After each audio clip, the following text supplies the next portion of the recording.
Bonsoir à toutes et à tous. Soirée de l'EPS numéro 3, une jeunesse plus sportive est-elle possible? Le sport est devenu un fait social total. On le pratique, on s'habille, on le parle, on le vit. On le fait pendant les vacances, le soir, entre amis ou tout seul, en club ou en pratique informelle. Pourtant, 23% des 600 ans ne font aucune autre activité physique que l'éducation physique et sportive. Mais finalement, est-ce que c'est un problème? C'est un problème de santé publique qui a conduit Mme Tamarel et M. Juanico dans un rapport parlementaire en juillet 2021, évaluation des politiques de prévention en santé publique, de dire que la sédentarité est une bombe à retardement.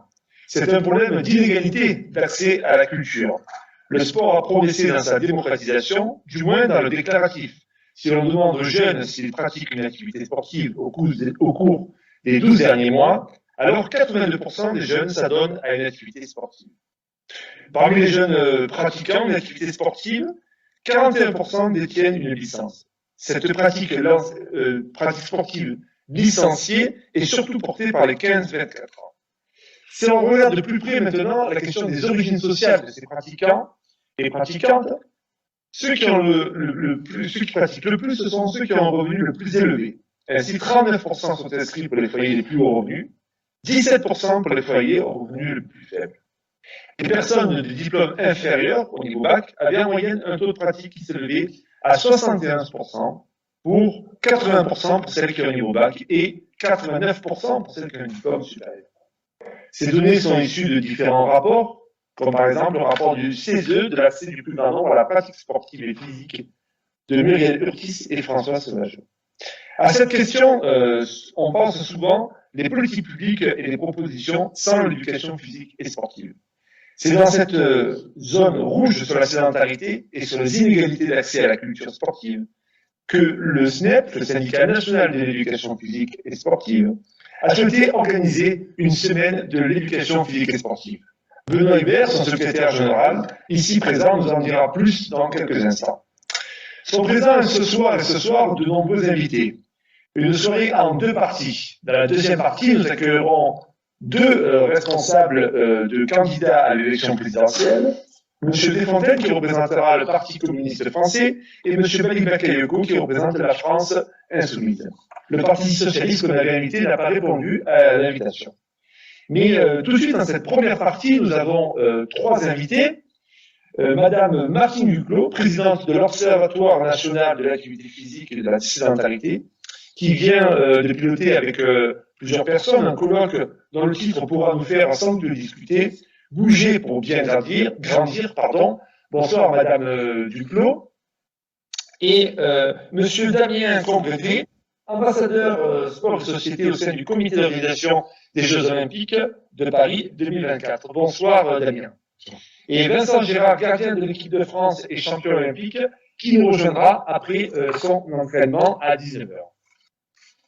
Alors, je voudrais commencer cette soirée avec vous, Madame Martine Duclos, si vous le voulez bien, pour que l'on pose un peu ensemble le paysage. J'ai un peu commencé à le décrire dans cette introduction de la pratique sportive dans notre pays.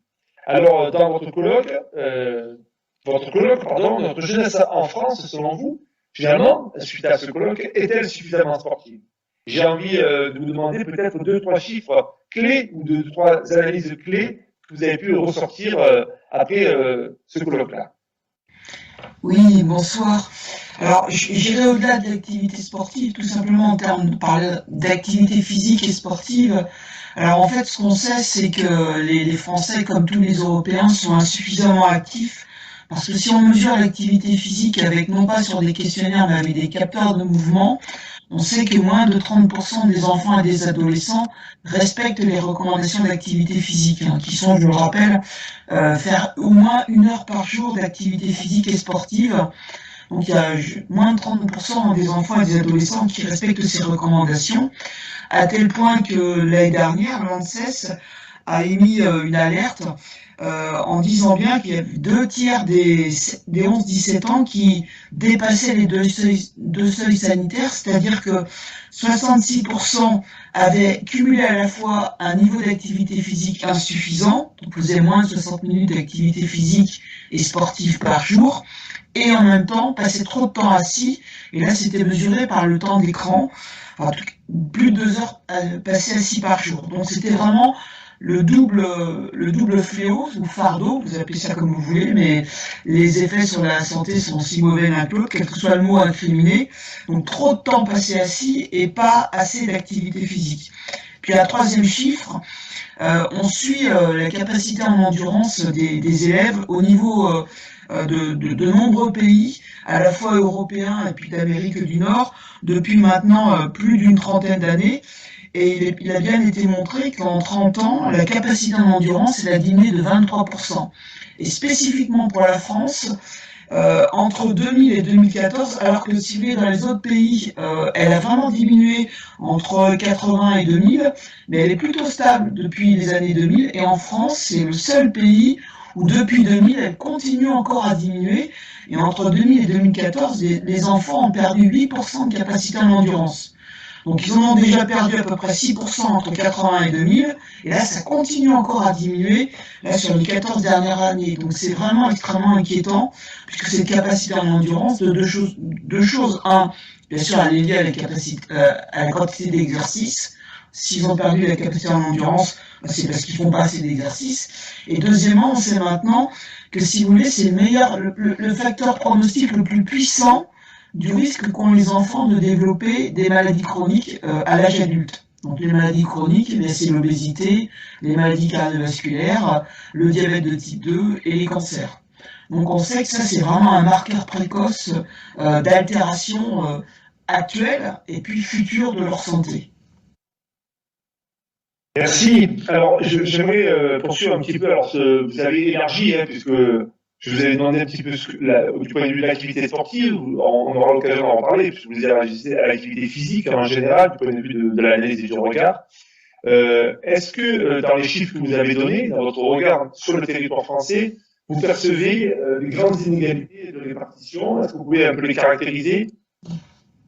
Oui, alors il est très clair que il y a des inégalités en fonction du niveau socio-économique. Ça, c'est des choses qui sont bien démontrées. On sait très bien que, par exemple, le meilleur facteur prédictif de l'activité physique, déjà vous l'avez dit dans votre introduction, ceux qui ont le plus de licences, c'est lié au niveau socio-économique. Les enfants de niveau socio-économique plus élevé ont un taux de licence sportive plus élevé que ceux de niveau socio-économique plus bas. La deuxième chose, c'est on sait que les enfants dont les parents ont un niveau socio-économique plus élevé ont un niveau d'activité physique et sportive plus élevé sur ceux qui sont effectivement plus inscrits dans des clubs sportifs. Et on sait que les parents qui ont aussi un niveau socio-économique plus élevé font plus d'activité physique et sportive, sont ceux qui en font plus le week-end. Et on sait que c'est l'activité physique et sportive des parents qui va conditionner l'activité physique des enfants. Parce qu'en fait, ils servent de modèle aux enfants. En tout cas, chez les enfants, chez les adolescents, c'est un peu différent. C'est plutôt la fratrie. Et donc, des parents qui vont bouger le week-end, eh bien, ce sont des enfants qui bougeront le week-end, puisque les parents servent de modèle. Et donc, effectivement, quand on a la chance va impacter le comportement des enfants et le niveau socio-économique des parents va impacter l'adhésion, la possibilité qu'auront les enfants à avoir une licence sportive.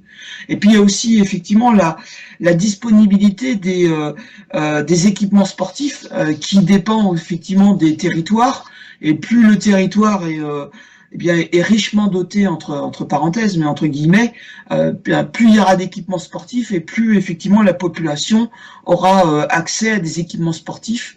Et donc là aussi, c'est aussi une différence en termes d'accès aux équipements sportifs et la possibilité de pratiquer.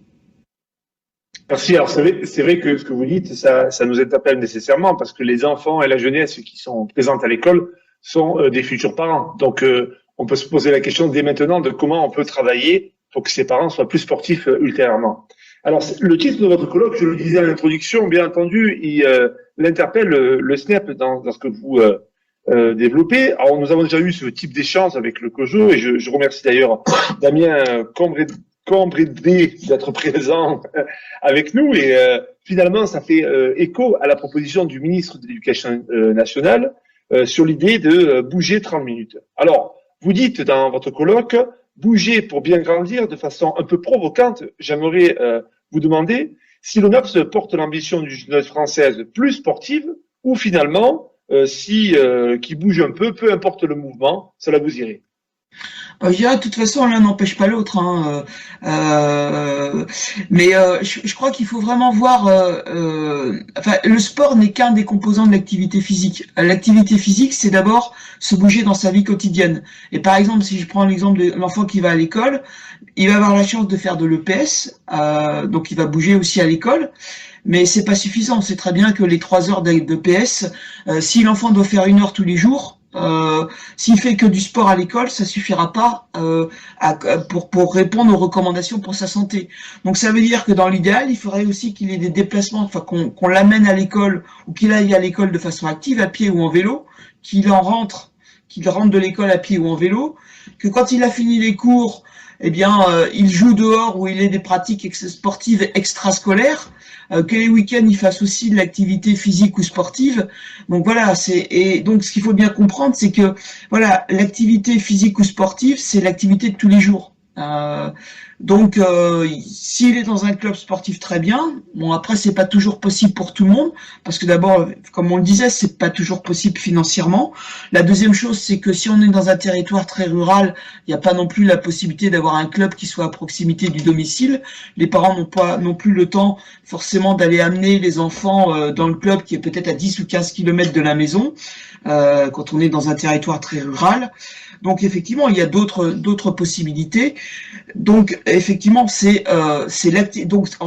l'activité physique pour la santé de tout le monde. Et s'ils peuvent faire du sport plus que ce qui est fait à l'école, eh ben c'est très bien.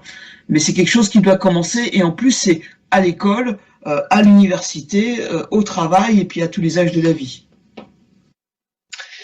Alors avant de vous donner la parole, hein, Monsieur Damien Combrédé, Benoît Hubert, qui est donc secrétaire général du SNEP-FSU, est-ce que tu as une réaction un petit peu par rapport à ce que tu viens d'entendre et j'aimerais aussi que tu nous donnes un petit peu quelques éléments de ce lancement des bougies 30 minutes. Est-ce que toi tu as eu des remontées des différents établissements, des collègues, à la fois aussi de nos collègues du SNUPP? Voilà, donc à la fois un peu un retour de ce lancement de début d'année de bouger 30 minutes, est-ce qu'il y a des effets négatifs du point de vue de la mise en œuvre et une réaction par rapport à ce que tu viens d'entendre jusqu'à présent?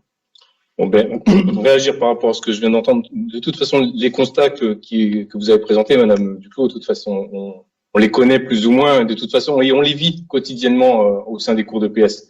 On voit très bien les baisses de capacité des jeunes, ça on le perçoit très très fortement. On discutait ce matin avec une collègue qui est en lycée, qui me disait que les courses d'endurance maintenant, elle pouvait plus les faire comme elle le faisait précédemment, et qu'elle était obligée d'instaurer des pauses tous les 7-8 minutes parce que les gamins ils tiennent pas. Ouais. Donc effectivement, on le voit au quotidien cette baisse de capacité, et ça devient très très problématique pour nous. Autre réaction, oui, vous avez pointé fortement les inégalités territoriales et les inégalités socio-économiques. Ça, on en est pleinement conscient, mais là où à la limite on pourrait résoudre ces problématiques ou une partie de ces problématiques, c'est au sein du système scolaire. Parce que là, pour le coup, on a tous les élèves sous la main et c'est le moment privilégié justement pour pouvoir essayer de développer un petit peu toute cette pratique physique, sportive, artistique, comme on dit chez nous. Donc moi, je partage complètement l'histoire de la vie quotidienne parce que je suis un vieux aussi. Hein. Je pense que tous les vieux, finalement, on jouait dehors à l'époque. On jouait tout le temps dehors. On allait à l'école en vélo. Tout ça, c'est perdu. Donc il y a un changement de culture à opérer au sein de la société.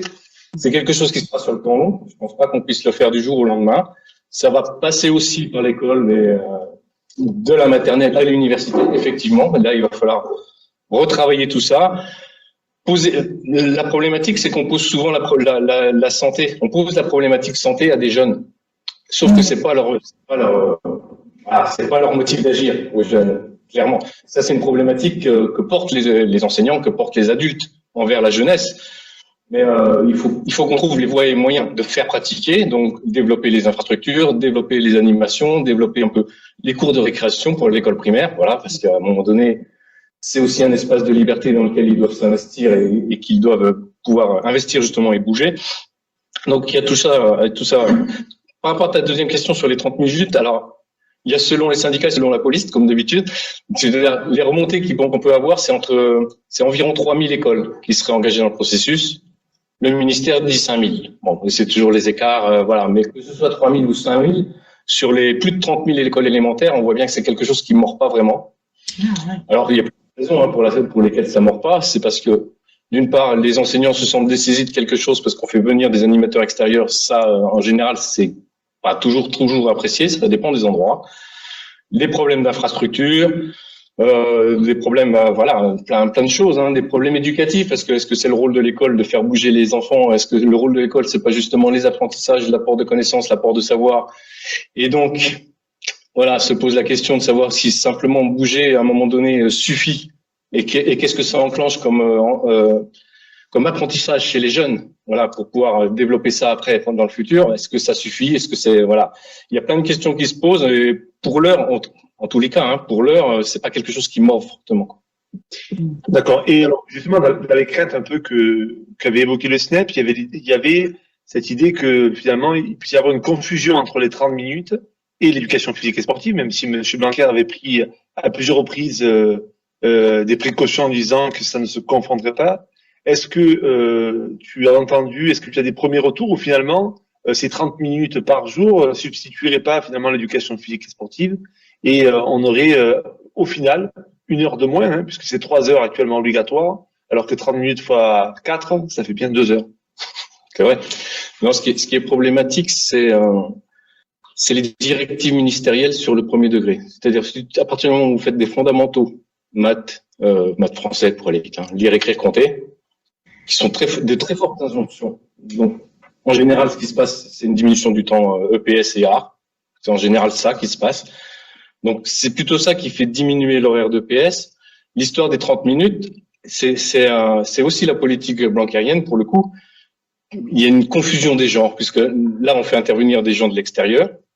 Il a développé maintenant le nouveau dispositif un sport, un club, une école.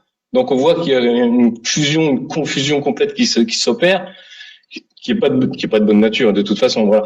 Donc, mais plutôt la baisse de l'enseignement de l'éducation physique et sportive, en dehors de la problématique qui est forte, hein, quand même, des installations physiques et sportives, des installations purement, même des espaces d'évolution. C'est plutôt le recentrage très très fort sur les fondamentaux qu'il a donnés à l'école, qui sont relayés par les inspecteurs de l'éducation nationale, les IEN, qui font une pression constante sur les enseignants, qui finalement délaissent les activités du sensible, l'EPS, les arts, pour pouvoir faire les maths, répondre aux injonctions des évaluations standardisées. Enfin voilà, il y a tout ça qui rentre en ligne de compte, qui fait que voilà. D'accord. C'est plutôt comme ça qu'il faut le voir, je pense. Alors, Damien Cobrédé, c'est vrai que ce débat-là, cette discussion, on l'a eu à de nombreuses reprises, hein, avec vous-même et puis avec aussi Marie Barsac, qui ce soir vient à travers vous, en fait, quelque part. Voilà. Alors, pour continuer un peu la discussion, hein, avec le COJO, vous pouvez préciser un petit peu ce que c'est, puisque je pense que pour beaucoup de nos auditeurs, ça reste un sigle peu connu. Une jeunesse plus sportive, bien sûr que ça vous parle. L'ambition d'avoir les Jeux Olympiques à Paris 2024 avait été avancée en disant que justement on en profiterait pour aussi accentuer la démocratisation et l'augmentation du nombre de pratiquants chez la jeunesse. Alors, moi j'ai envie de vous demander quelles sont les propositions que porte le COJO pour essayer de faire en sorte qu'on ait une jeunesse plus sportive en France. Merci pour la question, merci plus globalement pour l'invitation et cette occasion d'échanger avec vous. Un mot d'abord pour préciser effectivement ce qu'est le COJO. Et pour franchement avoir un message sincère d'humilité, parce que je suis pas comme le professeur Duclos, un spécialiste, un chercheur en la matière, et je suis pas non plus comme vous un praticien, un connaisseur des réalités de terrain. Donc déjà ça il faut le dire d'office, je pense. Et deuxièmement, humilité aussi, parce que le COJO n'est ni les pouvoirs publics, ni le mouvement olympique, ni le CNOSF et le CPSF. Donc je pense qu'à double titre, individuel et collectif, on doit se mettre dans une approche très humble et à l'écoute, parce que voilà, on est là que pour un moment. Notre rôle, c'est d'organiser les Jeux Olympiques et Paralympiques en 2024. Notre rôle premier, c'est ça. Livrer les Jeux en temps, en heure, dans le respect du budget. D'autres que Tony Estanguet et son équipe, dont j'ai le privilège de faire partie, auraient pu se dire, bon, on fait ça, et puis on laisse le reste aux autres, hein. Nous, c'est vrai que dès la phase de candidature, on a voulu aller au-delà de ça. On a voulu ne pas attendre un effet magique ou un héritage éventuel. On laisse pas un héritage, on essaie de le construire. Ça veut dire qu'on rentre un peu dans la mêlée de ces questions. On a une équipe dédiée, on a un budget dédié pour se dire que on reste pas dans notre couloir à organiser les Jeux et puis on verra bien ce que ça donne. On essaye de faire en sorte que l'accueil des Jeux Olympiques et Paralympiques, qui est quand même une fois dans un siècle, une fois dans une vie, soit pas une opportunité manquée, soit une opportunité dont on se saisit. Une opportunité, elle porte ses fruits encore. Faut-il qu'on la saisisse. Et c'est l'ambition, encore une fois, avec humilité, mais avec détermination, l'ambition qu'on se donne. Concrètement, quel projet, quelle proposition on fait? Je pense qu'il faut séparer trois choses. La première, c'est les Jeux. Accueillir les Jeux dans son pays, il y a un effet. Hein. On l'observe édition après édition parce que ça donne une visibilité aux disciplines sportives olympiques et paralympiques, aux athlètes. On a quand même des athlètes qui nous ont fait rêver encore cet été, dont franchement, on peut se dire qu'on entendrait très peu parler sans les Jeux.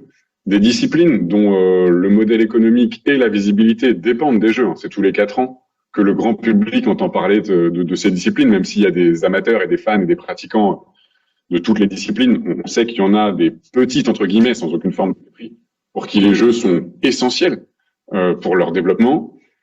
Parfois, les Jeux sont aussi un levier de développement des équipements sportifs. Et là-dessus, il faut que nous, encore une fois, on soit très modeste, parce qu'on a choisi un modèle très sobre, avec très très peu de construction d'équipements. Donc on peut pas à la fois vendre tout et n'importe quoi. On peut pas dire à la fois que ce sera très sobre et puis qu'on va révolutionner le paysage des équipements sportifs. C'est pas vrai. On va construire on a un modèle de jeu où on a un seul équipement sportif dédié. C'est le centre aquatique olympique en face du Stade de France. Donc on va pas révolutionner le paysage des équipements sportifs en France. Et puis après il y a l'effet post-jeu, l'envie de s'inscrire en club, l'envie de faire plus de sport. Celui-là, on le sait. Si on le prépare pas, il retombe. Il est éphémère. Si le mouvement sportif n'est pas armé pour faire face à cet engouement spontané mais éphémère, ça retombe. Donc, tout ça se prépare. Quoi. Nous, notre ambition, c'est d'anticiper. Ensuite, deuxièmement, il y a les messages. Pardon, j'ai plein de choses à partager avec vous, mais j'essaie de faire vite. Il y a les messages qu'on porte, sans être en capacité de le faire nous-mêmes. On est une petite équipe, on est là, il nous reste 3 ans. Nous, dans 3 ans, on disparaît. Donc, c'est pas des choses qu'on va faire, c'est des choses qu'on va dire. Là-dessus, le premier message pour nous, c'est, comme l'a dit le professeur Duclos, l'approche globale. Promouvoir l'activité physique et l'activité sportive à l'école et en dehors, à tous les âges, dans tous les environnements de la vie. Voilà, à l'école, en ville, au travail, on pense que c'est une approche qui doit être transversale. Deuxièmement, pour me concentrer sur l'école, qui est quand même l'objet de notre échange, c'est de faire du plaidoyer, je sais pas comment faut dire, du lobbying, auprès des acteurs publics. On a été auditionné par le Parlement, par Monsieur Joannico et ses collègues, par l'inspection générale, dont un rapport devrait, j'espère, être publié un jour, par différents acteurs, décideurs, à qui on partage nos messages. Nos messages, c'est d'abord l'EPS. Sincèrement, c'est de souligner l'importance, vous l'avez rappelé, pour certains élèves, l'EPS est le seul moment de pratique sportive. C'est un levier d'égalité républicaine pour tous les enfants qui n'ont pas tous la chance d'être licenciés, qui n'ont pas tous la chance d'avoir les parents CSP+, qu'on évoquait. L'EPS, c'est ce socle républicain sans lequel des enfants passeraient à côté de la pratique sportive et de la découverte artistique, culturelle, citoyenne qu'apporte l'EPS. L'EPS dans des bonnes conditions, l'EPS avec 3 heures effectives, parce que on sait que malheureusement, il y a un gap, un écart fort entre la théorie et la pratique. C'est le premier message. On commence toujours par dire ça. Après, le dire, je veux dire, malheureusement, ça suffit pas, mais n'empêche, c'est important. Deuxièmement, c'est l'importance de l'activité physique quotidienne. On a la conviction que l'EPS peut utilement être enrichi et accompagné d'une pratique d'activité physique quotidienne. C'est les 60 minutes recommandées par l'OMS qu'évoquait le professeur Duclos. L'EPS, même dans l'idéal, même dans un monde parfait, c'est pas tous les jours. Et donc, les jours où il n'y a pas EPS, on a la conviction que l'école, encore une fois, peut être un creuset républicain, un endroit où tous les enfants peuvent avoir accès à des moments de pratique, d'activité physique et sportive, développer leurs compétences motrices et puis tout le plaisir de bouger à l'âge où se prennent les habitudes. Parce que si on sait que s'ils ne les prennent pas à cet âge-là, les chances qu'ils pratiquent plus tard sont faibles. Donc, on a la conviction que les deux peuvent aller ensemble. Et que, alors un mot sur les 30 minutes, hein. Je développe pas trop, on pourra peut-être y revenir, mais alors concernant la question de est-ce que ça mord ou est-ce que ça mord pas, c'est pas à moi de me prononcer. Après, moi je trouve que passer de 0 à 3000 en moins d'un an, voilà, on peut voir la moitié plein, c'est comme vous disiez, les syndicats et la police. Je trouve que voilà, on peut considérer que sur une base volontaire, le résultat, ces premiers résultats sont plutôt encourageants. En tout cas, c'est notre point de vue. Et concernant le lien avec l'intervention d'acteurs extérieurs, je tiens vraiment à souligner que de notre point de vue, pour Paris 2024, les 30 minutes d'activité physique quotidienne à l'école ne nécessitent pas et ne passent pas par une intervention extérieure. C'est une démarche qu'on essaie de promouvoir auprès des professeurs des écoles, avec des ressources simples, souples, adaptables aux environnements et au quotidien de la classe, avec des pauses actives, avec de la pédagogie active, avec différents temps dans la journée pour créer des coupures. Enfin bref, les professeurs que vous êtes savent ça bien mieux que moi. Il y a plein de façons de le faire. Ça ne demande pas d'intervention extérieure. Donc après, chacun fait ce qu'il veut. Et on croit par ailleurs que des interventions extérieures, dans le cadre de l'EPS notamment, peuvent être utiles et intéressantes, mais les 30 minutes ne nécessitent pas ça. Enfin, un dernier mot pour vous dire que bon, par une approche en fait globale. On a la conviction que si on veut une jeunesse plus active, comme vous disiez, c'est comme le disait le professeur Duclos, les mobilités pour aller à l'école. On sait que beaucoup d'élèves vont en voiture avec leurs parents. C'est la cour d'école, qui est quand même le premier lieu de vie important. On croit beaucoup à la promotion des cours d'école actives et non genrées et végétalisées. Il y a eu quelques polémiques récentes. On a la conviction qu'il ne faut surtout pas opposer ces objectifs. Et puis, c'est l'activité physique quotidienne, l'EPS, le sport scolaire et, pour ceux qui ont la chance de le vivre, le sport en club. On croit qu'il ne faut surtout pas opposer ces bonnes volontés, mais au contraire les additionner. Voilà, ça c'est les messages. Et puis pour terminer rapidement, au-delà des messages, on essaye aussi d'avoir des actions concrètes, parce que c'est bien beau de faire des messages, mais on essaye aussi modestement de contribuer concrètement à quelques évolutions positives. Concernant les 30 minutes, au-delà du fait que c'est une initiative effectivement que Paris 2024 a portée auprès du ministère, on est en train de cofinancer avec l'Agence nationale du sport un kit sportif qui sera proposé à toutes les écoles. Alors est-ce que ce sera 3000 ou 5000, on verra. Mais toutes les écoles inscrites pourront bénéficier d'un kit multisport avec du petit matériel sportif léger pour faciliter, enrichir la réalisation de cette activité physique quotidienne. Deuxièmement, concernant l'EPS, à laquelle vraiment, encore une fois, on est très attaché, on va essayer de proposer, en lien avec l'UCEP et puis avec tous les acteurs de terrain, des interventions pour ceux qui le veulent, et sans substitution, mais vraiment avec les professeurs des écoles qui restent les maîtres de leur classe et de la pédagogie de leur classe, des interventions de clubs sportifs locaux pour resserrer les liens avec les clubs locaux. On a la conviction aussi que c'est complémentaire et que ça peut être une contribution positive, découvrir des disciplines. Ça, on est en train d'y travailler avec l'UCEP et le CNO, et puis voilà, encore une fois, les références Génération 2024, etc. Et puis, il y a aussi tout ce qui se passe hors temps scolaire. On a créé un fonds de dotation qui cofinance, qui soutient des actions qui utilisent le sport pour pour lutter contre le décrochage scolaire, pour favoriser le raccrochage. Enfin, on sait que pour la pratique sportive des jeunes filles, le sport aussi est parfois le dernier rempart contre l'exclusion, le décrochage, et on veut valoriser aussi ce rôle du sport en dehors de l'école. Et puis enfin un mot pour signaler la SOP, la Semaine olympique et paralympique, ce sera la 6e édition le 24 janvier prochain, qui est en fait un moment vitrine, où on essaie de parler de ça, un peu comme les soirées de l'EPS et la semaine de l'EPS. C'est aussi un moment où nous, on veut mettre le sujet sur la table, dans le débat public. On a 200 athlètes l'an dernier, on espère en avoir autant ou plus cette année, 500 000 élèves qui ont bougé et qui ont fait du sport et de l'activité physique à cette occasion. Voilà, donc des actions concrètes, des financements, et puis des moments vitrines où nos athlètes, qui sont quand même, on le pense aussi, les meilleurs ambassadeurs des valeurs du sport, sont mis à l'honneur. Merci pour la transition. Ça tombe à point nommé, puisqu'il y a Vincent Gérard qui vient de se connecter. Donc en parlant d'athlète, on a merci de votre présence. On a un athlète qui a fait la une des journaux d'abord par les résultats sportifs aux Jeux Olympiques, puisque l'équipe de France a gagné cette année. On va d'abord souligner ça, comme une belle victoire. Mais aussi plus récemment, on va dire dans la foulée, sa réaction avec d'autres sportifs aussi, à un tweet de Jean-Michel Blanquer. lorsqu'il a essayé d'associer les enseignants d'éducation physique et sportive à la victoire des équipes de sport collectif.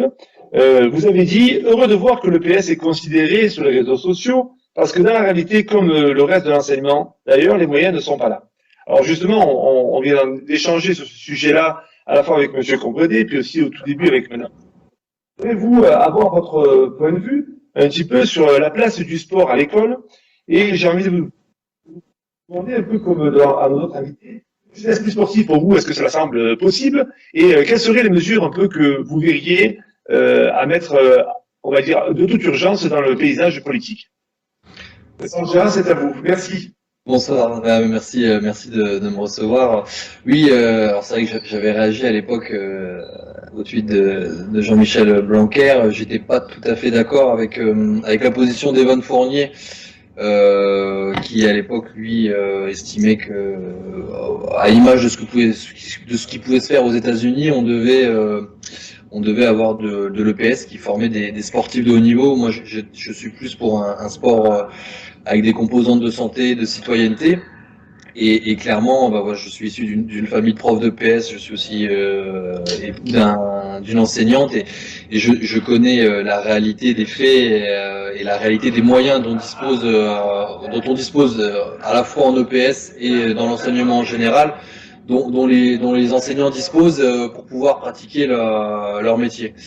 Donc effectivement, je pense que le PS déjà est souvent faiblement considéré au sein même de l'éducation, alors qu'on devrait en faire une pratique centrale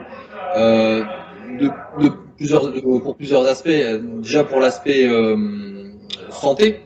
Je travaille moi avec des kinés qui me disent tous les jours, on rencontre des gens qui ne savent pas marcher, qui ne savent pas courir. Et ça, c'est quelque chose que l'EPS devrait pouvoir plus aborder, devrait pouvoir plus approfondir. Ça éviterait des pathologies importantes quand les gens vieillissent. Le problème de l'obésité, le problème de la perte de capacité physique à travers le temps est un vrai problème de société. Et l'EPS devrait pouvoir être un pivot, une base pour pouvoir régler ce problème. Ensuite, il y a aussi le problème de la citoyenneté, du vivre ensemble. Et là encore, quand on fait de l'EPS, qu'on fasse du sport co ou du sport individuel, on doit évoluer dans un cadre, on doit évoluer avec des règles. Et c'est un espèce de microcosme de ce que pourrait être la vie, de ce que devrait être la vie. Et souvent, moi, je commence à dire que quand nous on fait du sport, moi je pratique mon métier avec des gens d'origine, de pays différents, de religions différentes. Des fois ça chauffe, mais on est tous dans un objectif commun, et encore une fois on peut imaginer ça comme un microcosme d'une société, et avec un mode de fonctionnement plus apaisé que ce qu'on peut vivre actuellement en France. Donc pour moi le PS c'est là où réellement c'est important, devrait avoir son importance. Maintenant c'est tout est une question de moyens. Je pense que, alors je parle pour le collège, moi mon épouse est enseignante dans le 8e arrondissement, donc on peut dire 8e arrondissement, c'est chic, il y a des moyens. Il y a 800 élèves, ils pratiquent dans une cour commune. Ils doivent se déplacer, ils doivent faire plus de 25 minutes minimum pour accéder au stade, pour accéder à la piscine. Donc on est sur une séance de 2 heures, on est sur une heure grand maximum de temps effectif, avec des groupes qui sont beaucoup trop nombreux. Et c'est la même chose dans tous les établissements. Donc remettre des moyens, donner la possibilité, et c'est quasiment, j'ai envie de dire, un problème qui est commun à tout l'enseignement. Comment enseigner les maths, comment enseigner l'éducation musicale,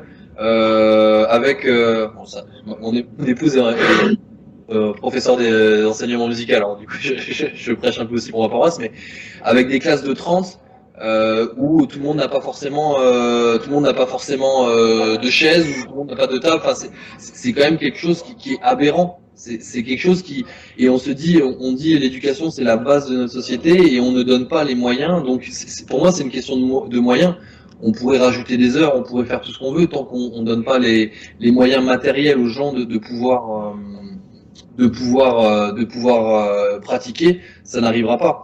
Et ensuite, il y a la partie, alors peut-être qui nous concerne moins, je sais pas exactement, mais pour tout ce qui est école primaire, euh, ça dépend des municipalités. Encore une fois, dans l'école de mes enfants, il y a un professeur de sport dédié qui les prend 2 fois par semaine et qui arrive. Je suis à Boulogne-Billancourt, il y a beaucoup d'équipements, ils arrivent à faire beaucoup de sport et c'est très bien, mais ça dépend aussi du bon vouloir à la fois des enseignants et des municipalités. On devrait pouvoir harmoniser ça. Moi, quand je vois Blanquer faire de la gym suédoise devant les élèves en costume, ça me fait doucement rigoler parce que c'est pas ça, c'est pas vers vers quoi on doit tendre, quoi. Donc encore une fois, former les enseignants du primaire, leur donner un créneau, donner une véritable place au sport pour qu'on puisse avoir des élèves qui vont après dans les associations pour pratiquer du sport de compétition. Le PS doit être la première marche vers ça. Voilà, presque. Merci pour ce plaidoyer. C'est vrai qu'on a finalement eu dans nos deux derniers intervenants là de nombreux éléments qui viennent un peu conforter une proposition que le SNEF-FSU a fait comme une proposition clé de cette semaine de l'éducation, qui est 4 heures pour tous et tous les élèves d'éducation physique et sportive. Alors, Benoît Hubert, j'ai envie de te demander, dans ce choix un peu qu'a fait le SNEP, si tu peux un peu nous l'expliquer, et notamment dans la volonté qu'on a d'essayer de mettre en avant ces 4 heures de PS pour contribuer à une jeunesse plus sportive. Et on a vu que dans certains intervenants, c'était une jeunesse plus active. Alors, on voit qu'on a une attention et une approche particulière à cette volonté de la démocratisation de la culture sportive, et puis peut-être, pas simplement, on pourrait dire, du bouger pour essayer toujours un petit peu de discuter de façon contradictoire avec Madame Duclos dans ce qu'elle a pu développer au tout départ, même si c'est pas en opposition. Alors Benoît, est-ce que tu peux nous dire comment ça se fait que le SNEP est parti dans cette optique-là? Parce que le SNEP, il porte de grandes ambitions pour la jeunesse, et voilà. Juste avant, si tu permets, je voudrais qu'on se méconne pas. Je n'ai rien contre les messages délivrés par le COJO. J'en ai beaucoup, par contre, contre le politique actuellement. Voilà, le message du ministre des Sports, donc maintenant Blanquer, de toute façon, qui quand même... je parle pas de la ministre déléguée, là, pour le coup, je parle de lui. Quand il dit que les 30 minutes, ce sera l'héritage des Jeux Olympiques, vous m'excuserez, c'est pas possible, quoi. C'est juste pas ambitieux, c'est juste rien, en fait, En plus, c'est un dispositif dont on sait que la pérennité, elle n'est pas assurée du tout. Donc, en termes d'héritage, ça marche pas. C'est une des raisons aussi pour lesquelles on porte les 4 heures. Parce que les 4 heures, ça sera quelque chose d'installé dans les emplois du temps, ça sera quelque chose de pérenne, qui pourrait un peu, donner de l'ambition. J'en veux aussi aux politiques plus globalement. Sur la question des installations, on aurait dû profiter des Jeux Olympiques et Paralympiques de Paris pour lancer un grand plan Marshall sur les équipements sportifs, quoi. Le COJO, il livre les Jeux, ça c'est pas de souci avec ça. Mais on profite pas de l'occasion pour créer un élan politique pour une vraie politique sportive en France, quoi. C'est pour ça que on se prenne pas sur les propos, même si sur les 30 minutes, je reste quand même très sceptique. Alors, oui, pourquoi 4 heures? 4 heures, déjà, l'EPS, c'est le seul lieu de démocratisation des activités physiques et sportives. Pour soit au clair, on accueille tous les élèves, quelle que soit leur nature. Voilà, on va dire ça comme ça, que ce soit une fille, un garçon, qu'il soit gros, qu'il soit maigre, on accueille tout le monde, et c'est le lieu principal de la démocratisation des activités physiques et sportives. Et si on veut enclencher un processus de mise en pratique pour l'avenir, quoi, pour toute leur vie future, ça doit passer par l'école. Mais c'est aussi un lieu de sociabilisation, l'EPS. C'est aussi un lieu de la construction de la pensée. C'est aussi un lieu de la citoyenneté. Mais tout ça, ça ne peut être travaillé que au sein des pratiques physiques, sportives et artistiques. Je veux dire, il faut pas qu'on renverse les objectifs.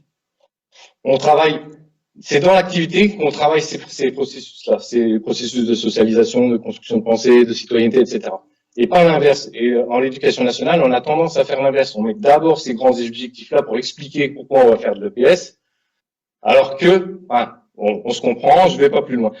Pourquoi 4 heures? 4 heures aussi, ça permet à minima d'avoir au moins 2 séquences hebdomadaires, donc de créer une rythmicité chez les jeunes. qui leur permettent justement de voir que il faut aussi tout au long de la vie, tout le temps avoir des temps de pratique. Pour l'école, PS, on va avoir le PS, mais au collège, au lycée, on a aussi quand même les sections sportives, on a aussi le sport scolaire, on a aussi les options, on a plein de choses qui permettent d'avoir du temps de pratique quasiment quotidienne, je vais dire ça quasiment quotidienne, mais une part c'est pour les élèves volontaires.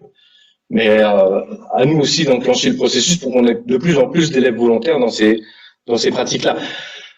Bien sûr, 4 heures de PS, ça va nécessiter bien plein de choses. Ça nécessite des installations sportives, on en a parlé. Ça va nécessiter une refonte aussi des rythmes scolaires, parce qu'à un moment donné, il va falloir que l'école augmente le temps disciplinaire dans l'école et arrête de répondre à tous les enjeux posés par la société. Voilà, dès qu'il y a un problème dans la société, on crée un enseignement dans l'école. Donc, de plus en plus, les temps disciplinaires diminuent et le temps des élèves dans l'école, finalement, ne diminue pas, lui. Mais donc à un moment donné, il faut qu'on revoie tous ces temps pour essayer d'installer un peu plus les 4 heures de PS. Donc c'est tout à fait possible.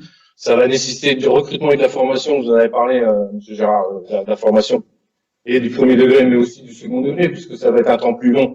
Donc nécessairement, on va faire d'autres choses. Donc il faut qu'on voit un petit peu comment on peut faire tout ça. En fait, voilà, les 4 heures, ça soulève une tonne de changements potentiels, mais qui peuvent être enrichissants. Surtout pour les élèves, parce que si on réclame 4 heures, c'est pas du corpo, hein, pour le coup. C'est pas la corporation qui réclamerait plus d'heures pour être valorisée, c'est pas ça.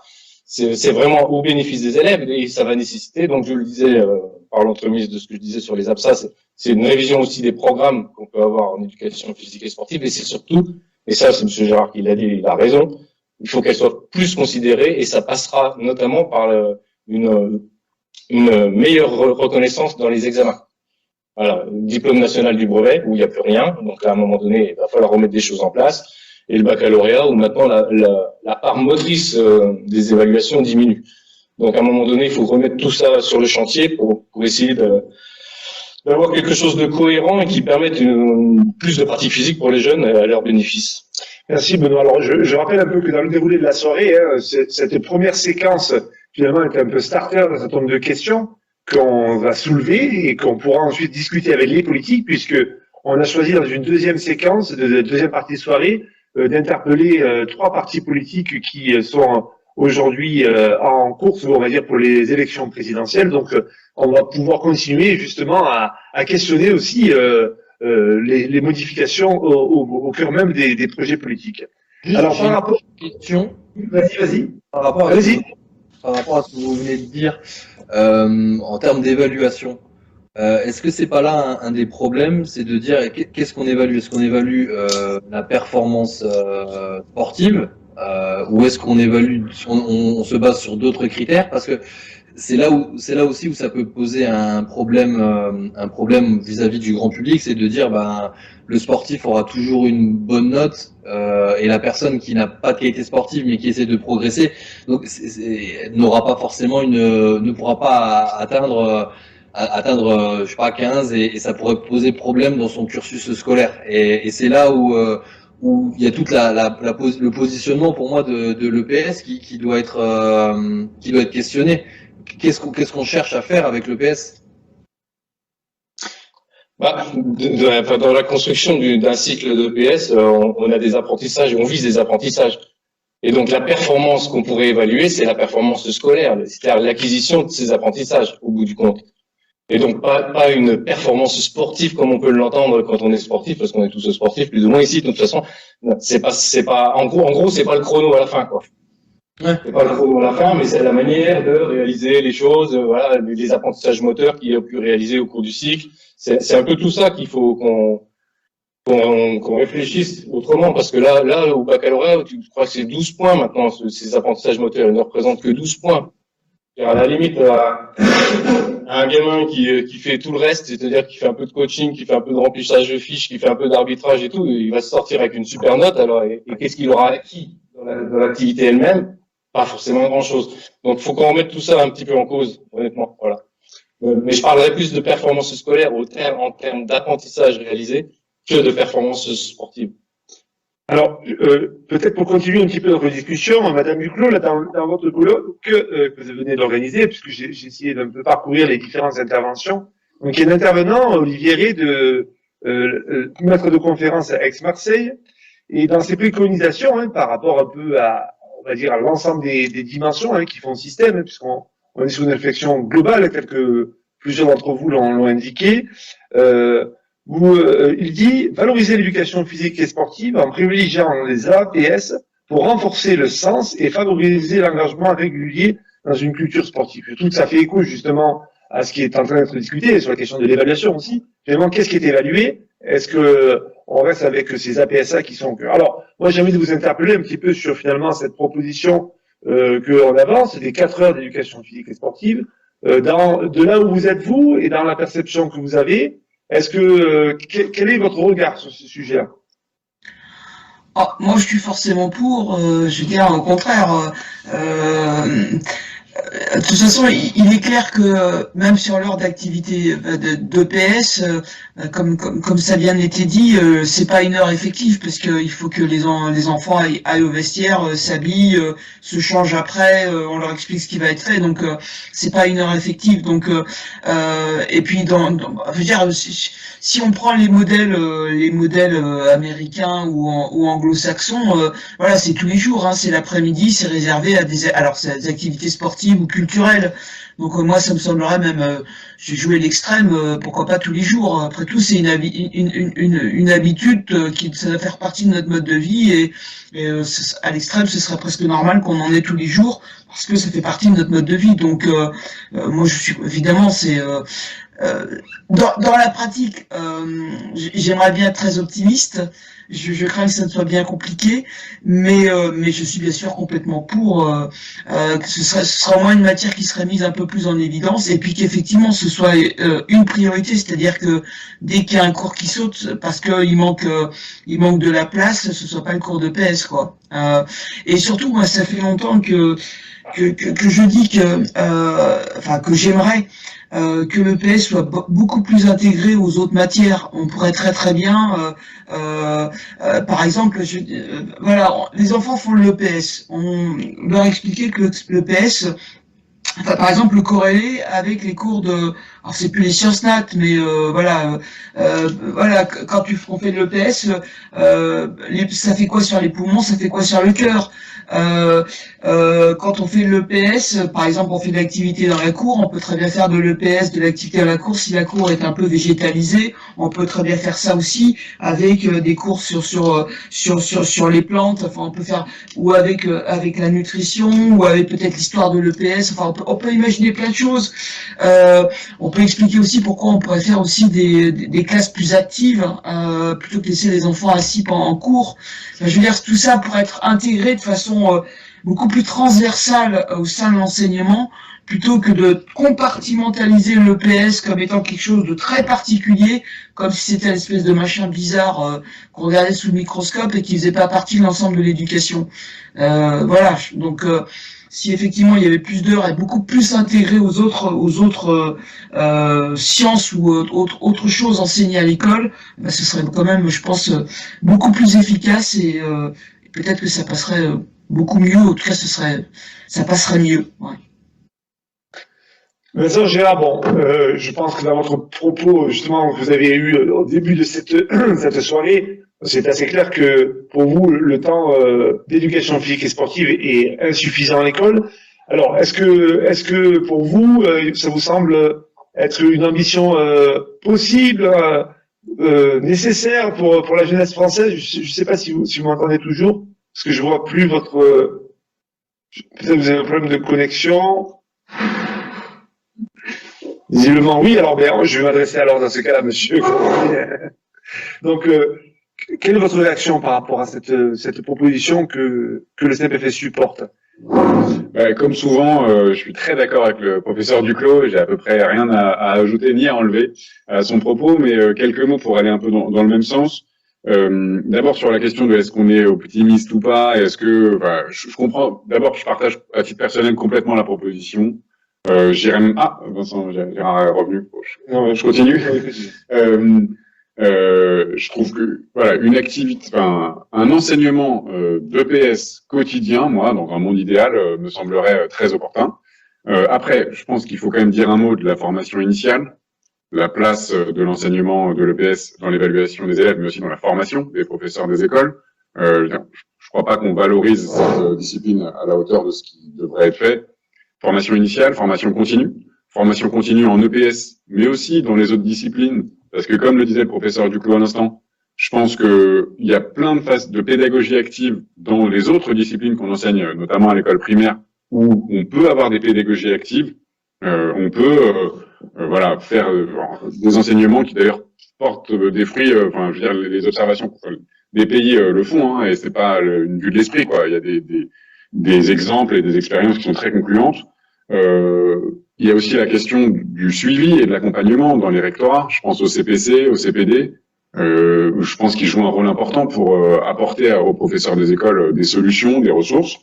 Donc voilà, moi je trouve que si on arrivait à avoir 3 heures effectives de temps d'enseignement de l'EPS dans des conditions matérielles de bonne qualité, en évitant, comme le disait le professeur Duclos, que quand il faut couper, ce soit l'EPS qu'on sucre, que pour la récré, ce soit sur le temps d'EPS qu'on prend, etc.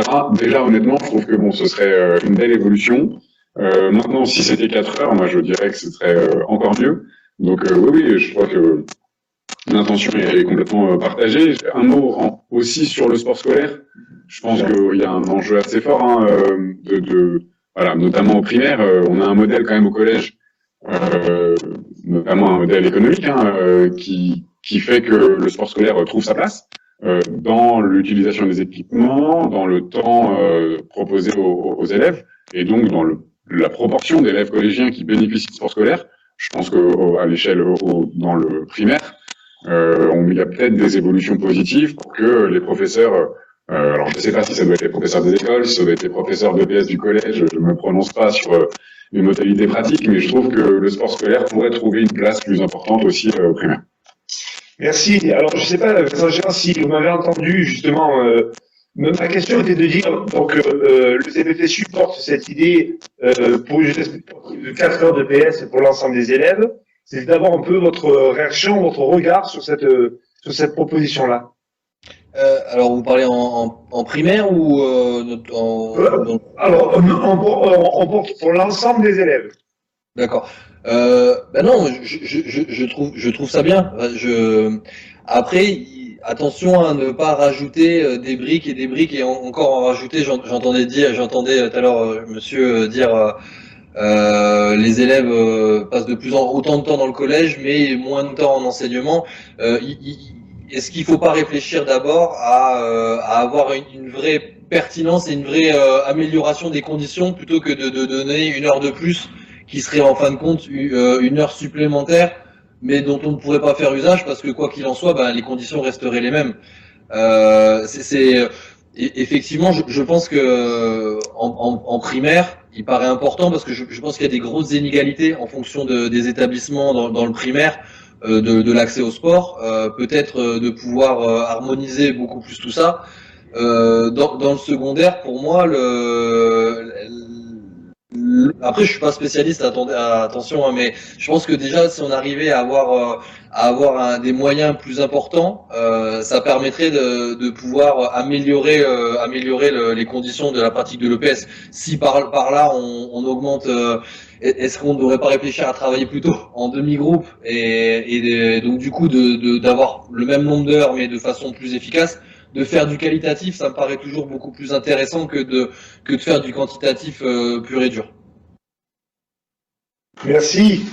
Parce que en fait, je vous coupe, mais je sais pas. Encore une fois, mon père est enseignant d'EPS. Il me dit, mais moi, je peux pas faire de sport. Quand il pleut, on est 2 groupes, 2 classes dans un gymnase, on coupe le truc en 2, on fait ça dans une moitié de terrain. Si c'est pour faire 4 heures dans ces conditions-là, j'y vois pas l'intérêt supérieur de rajouter 1 heure. Est-ce qu'il vaut mieux pas dire on pourra disposer, chaque groupe pourra disposer du gymnase en entier ou de l'espace en entier de façon à pouvoir mieux travailler. Et ça me paraît prendre peut-être les choses dans un meilleur ordre. Je comprenais, vous vouliez ajouter quelque chose. Un tout petit mot rapide, merci. Sur le lycée et l'enseignement supérieur, dont j'ai pas parlé parce que voilà, on évoquait notamment les 30 minutes, mais on sait que ça décroche fort, hein, et en particulier les jeunes filles. au lycée. Le professeur Duclos l'a évoqué rapidement, mais elle en parlerait bien mieux que moi. Donc je pense que cette attention, c'est au 6e qu'on a le pic d'heures de PS, mais ensuite ça décline, alors que c'est précisément le moment où il faudrait consolider ses habitudes. Et puis j'ai eu l'occasion d'en parler avec la Nestaps, on les voit pas à l'image, mais qui est présente aussi, que ça, faut éviter aussi cette fracture quand on bascule dans l'enseignement sup. Est-ce qu'il faut rendre le PS obligatoire, enfin la pratique en tout cas sportive obligatoire en première année? Qu'est-ce qu'il faut faire pour reconquérir ce jeudi après-midi banalisé? Voilà, il y a aussi un enjeu dans les années qui suivent parce que on sait que la chute est brutale au sortir du lycée. Tout à fait, tout à fait. Benoît, peut-être un mot. Parce que tout ce que vous développez, M. Gérard, vous avez dit, fait partie du package qu'on met autour des 4 heures. C'est pas 4 heures qui vont arriver comme ça dans les conditions actuelles. Ça, on est au clair là-dessus. Il n'y a pas de souci. Hein. Parce que nous, c'est baisse des effectifs, c'est des installations à proximité de l'établissement, proximité immédiate, voire dans l'établissement. C'est tout ça autour. Donc les conditions de travail, elles doivent être améliorées aussi parce qu'effectivement, si c'est pour faire la même chose, ça vaut pas la peine. Après, le décrochage, oui, il est très très fort, le décrochage. Et justement, les 4 heures font partie de cette problématique pour nous, justement, d'éviter ce décrochage. Et ça fait très longtemps qu'on porte l'ambition d'avoir des horaires dans le supérieur. Dans le supérieur faculté, mais aussi dans le supérieur BTS qui fait partie des lycées, mais qui n'a pas d'enseignement obligatoire en EPS. Donc c'est là les choses un peu. Donc en fait tout ce que vous avez dit fait partie du package autour des 4 heures. C'est pas quelque chose de qui va tomber ex abrupto comme ça 4 heures dans les conditions actuelles. Bien évidemment, il faut qu'on repense l'ensemble du temps éducatif. C'est ce que je disais tout à l'heure. Hein, c'est il passe effectivement beaucoup de temps, mais il passe beaucoup de temps sur bien souvent des choses un peu accessoires, quand on va dire ça entre guillemets, ou des choses qui pourraient être travaillées au travers des disciplines. Donc on peut revoir l'ensemble des temps pour bien partitionner les choses correctement et qu'il n'y ait pas de souci. Après sur l'intégration des autres disciplines au sein de l'EPS, et ça il faut être prudent. Et en même temps on le fait déjà un petit peu parce qu'on est une discipline quand même entre guillemets pluridisciplinaire. On touche tous aux sciences. Biologie, SVT, enfin on touche un peu à tout dans nos enseignements. Peut-être qu'il faut qu'on le rende plus visible, ça c'est possible, mais c'est déjà quelque chose qui se fait au sein de nos cours hein, globalement. Donc il faut qu'on voit un petit peu. Mais bon, moi je note qu'on a des participants qui sont pour. Je note. Merci beaucoup à tous les trois de cet échange. Écoutez, j'encourage les auditeurs à partager sur les réseaux sociaux cette soirée. Vous avez lancé de nombreux appels. Espérons que ce premier temps soit entendu par justement les politiques. Je rappelle que la deuxième partie de la discussion, nous avons invité 3 partis politiques pour échanger avec eux. Écoutez, merci encore une fois de votre présence et de cette qualité d'échange. Et puis à très bientôt, je l'espère, peut-être dans un autre cadre, une autre rencontre, pour qu'on puisse poursuivre ensemble cette discussion et cet échange. J'en profite pour demain, je serai ici en les maternelles pour parler du sport à l'école demain matin vers 9h15 sur France 2. Donc bon, je continuerai à essayer de faire un message. Dans le cadre de la semaine de l'éducation physique et sportive, on a un très bon plaidoyer, voilà, sur les maternelles. Merci beaucoup. Allez, bonne soirée à tous les 3 et à tout de suite pour donc du coup une poursuite de la discussion avec un débat politique. Au revoir. Au revoir. On se demande est-ce que c'est possible que les jeunes ils soient plus sportifs? Bah oui. Non. Oui. Comment faut faire pour que les jeunes ils deviennent plus sportifs? Bah faut leur donner envie de faire du sport, comme du foot, du basket, plein d'autres comme ça, de l'athlé aussi. S'entraîner chez soi, dans la création. Bah on peut donner une balle, par exemple ici, pour qu'on joue au foot, pour après on fait du sport. En les faisant progresser, en faisant plus d'exercices en EPS. Vous courez des tours de terrain tous les jours. Qu'est-ce que t'en penses toi? Et ils vont plus en sport. Ils s'inscrivent aux AS. Le mercredi, venez tous à l'AS piscine. Il y aurait beaucoup de sport, beaucoup de muscles. Il faut que le gouvernement essaye de mettre 30 minutes de sport le matin avant de commencer les cours. Qu'est-ce que t'en penses? Moi, je pensais qu'on pouvait mettre plus de sport au sein du collège. les encourager en faisant des activités. Plus on fait des activités, plus ils aimeront le sport. Après, au fur et à mesure, compliquer les activités. Plus ils sont compliqués, plus c'est marrant. Après, pas trop compliqué parce que parfois on peut pas tenir. Alors comment il faudrait faire pour que les jeunes soient plus sportifs? En faisant les choses qu'ils aiment. Ou s'ils ont des grands frères et sœurs, ils prennent peut-être le même sport ou que son grand frère, un exemple, ils lui apprennent le sport. Comme ça, s'il aime bien, il fait. Comme ça, après, lui, il apprend et ça se transmet. Là, déjà, ils en font beaucoup. Parce que nous, on fait déjà 10 heures de sport par semaine. Pour moi, ça, c'est beaucoup déjà. Ouais. Bah, vous en faites beaucoup déjà. Ouais. Oui. Et par rapport aux autres, est-ce que tu crois que tout le monde devrait faire comme vous alors? Bah oui, c'est bien pour certains, oui. Bonsoir à tous les deux. Donc, merci d'être présents. Nous avions invité 3 candidats qui sont pour les élections présidentielles. Et nous avons, dans ce cadre-là, proposé donc une première rencontre ce soir pour échanger avec vous. Notre soirée se propose d'explorer donc une jeunesse plus sportive, c'est possible. Alors, nous avons avec nous, pour représenter le Parti communiste français, la candidature de Fabien Roussel, Léon Defontaine, et pour la France insoumise, pour la candidature de Monsieur Mélenchon, nous avons Monsieur Bagayoko Bali. Merci à tous les deux d'avoir répondu favorablement, et on avait invité aussi le Parti socialiste pour la candidature de Mme Hidalgo, mais qui ne nous a pas répondu. Alors, j'ai envie de vous poser comme première question à tous les deux. Vous avez assisté à une partie de la discussion de cette soirée.